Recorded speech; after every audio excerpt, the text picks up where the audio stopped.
Welcome to Virtual Realms, I'm Ranger 1. Today we're going to take a quick look at the Allosaurus, as it is in the game of ARK Survival Evolved, and in reality, as it was in our own prehistory. The species in ARK is known as Allosaurus therotribus, and is classified as aggressively social in its temperament, and I kind of agree with that. The Allosaurus was running around in the late Jurassic period, and I guess is best thought of as a midpoint between a T-Rex and a Carno. In the wild, the Allosaurus usually spawns in packs of 3 or more. When this happens, one of the Allosauruses, the highest level Allosaurus, will develop this flaming patch on its back, and this designates it as the alpha of that particular group. When a Allosaurus is designated as an alpha, it gains a bonus. Well, actually more than one. It gains 50% to its damage, it takes 25% less damage, and with your right mouse button, it has an extra attack, a bleed attack, which slows the target and does bleeding damage over time. Oh well, and if you hit the C key, it will also roar, immediately followed by its pack members roaring in tandem behind it. Now, the Allosaurus can be extremely dangerous when in a pack like this, which can be more than 3 members. If it runs into another pack of Allosauruses, those packs might merge, where you could have several individuals in the pack, and possibly even more than one alpha in the pack, which makes things really, really nasty. Now, if you spend any time at all observing an Allosaurus pack in the wild, you'll notice that more than any other animal in ARK, with the possible exception of the direwolf, Allosauruses stick closely together in those packs. They don't tend to wander very far away from any other member of the pack. This means they kind of crisscross the same patch of ground quite regularly, but the whole group does eventually cover some ground, meandering back and forth as they go. That's not to say the pack can't be separated.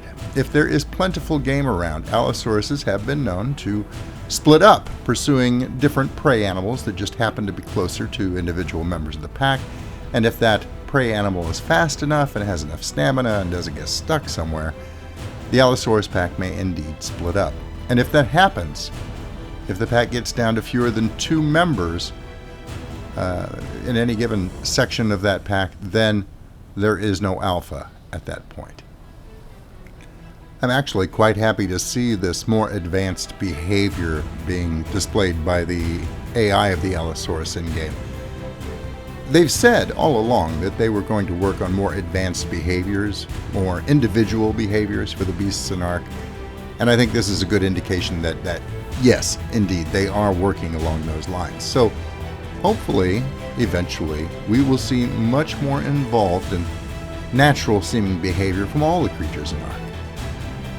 In this particular case, I think it was very important for them to incorporate that because, well, if they didn't, those packs of 3 would split up very, very quickly, and you would almost never see the alpha mechanic manifest itself in-game, and that would be just kind of a shame.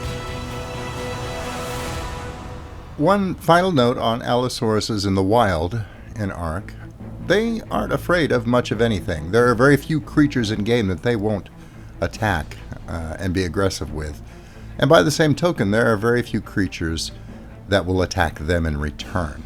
They are one of the distinct alpha species running around in the wilds of ARK. Now, at one point or another in your ARK career, you're going to decide to take a crack at taming an Allosaurus or 3. So here's a little information that may help you with that. If you choose to go the route of taming with kibble, and they do tame in the normal way, if you use kibble, you want to use Diplodocus kibble, which makes sense because in reality, and we'll go on into that in a second, in reality, Diplodocus was definitely on the Allosaurus menu. A level 150 Allosaurus tame will take about 44 kibble on a server set at just standard settings, and it'll take a little over 2.5 hours. That's not too bad. Allosauruses have a relatively high torpor, but once you get it down, it does tame relatively quickly compared to a lot of creatures, so there is that. My recommendation to you would be, if you encounter a group of 3 Allosauruses, take out the rest of the pack first.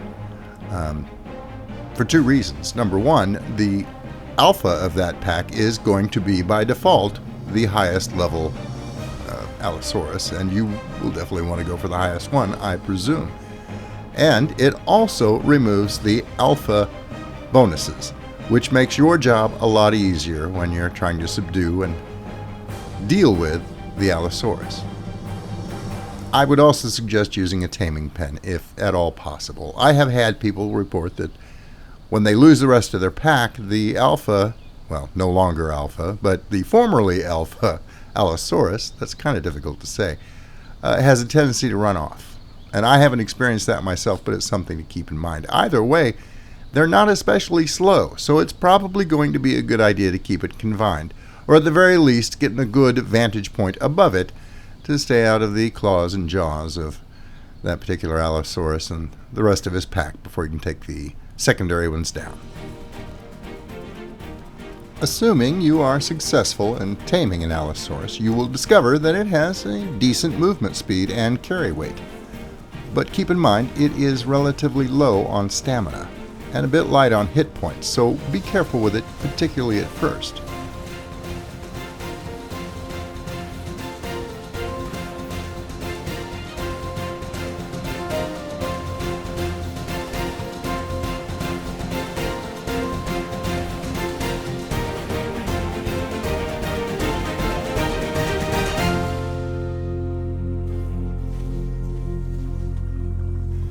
They're very, very good at harvesting prime meat and regular raw meat, and they're decent for harvesting chitin or keratin, as well as hide.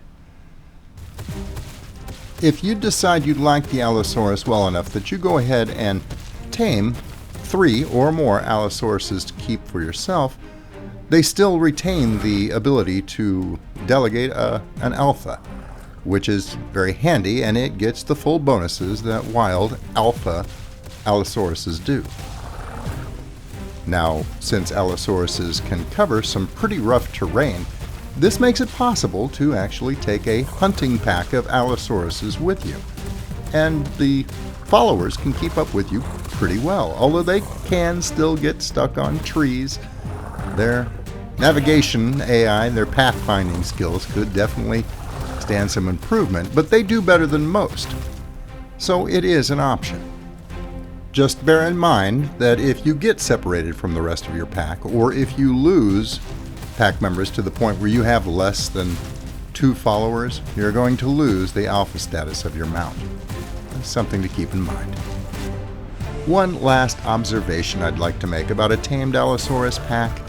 I know most of you keep your Allosauruses parked in one location and never give them a second thought, but for those of you like myself that like to keep creatures on wander, even if it's just for defensive purposes around your base, a tamed pack of Allosauruses retain the ability to stick closely together just like their wild brethren. This is actually pretty handy because it makes the whole group easier to find, and they are much more effective for base defense that way, even if you're not in attendance. And I thought it was worth noting. I always like to end these episodes on any creature with some observations about what we think they were like in reality. Now, Allosauruses were, on the average, about 28 feet in length. The largest confirmed Allosaurus so far found was about 32 feet in length. Apparently the Allosauruses in ARK are a bit bigger than that, but that's fairly common in this game. The largest specimen that might be an Allosaurus is actually at 40 feet in length, but there's some debate as to whether it's actually an Allosaurus or just a very closely related species.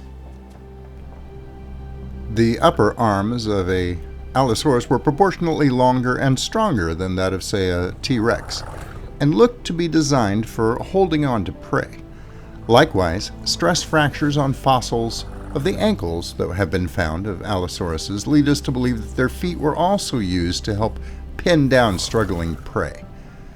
I think it's also worth noting that a large number of Allosaurus fossils, and there are a ton of them, they're a very commonly found fossil, show that Allosaurus has tended to lead a very rough, very dangerous life. Their fossils are full of contusions and breaks that have obviously happened at various points in their life, and the bones have healed, and they've lived for many years after that, acquiring more and more damage as time goes by.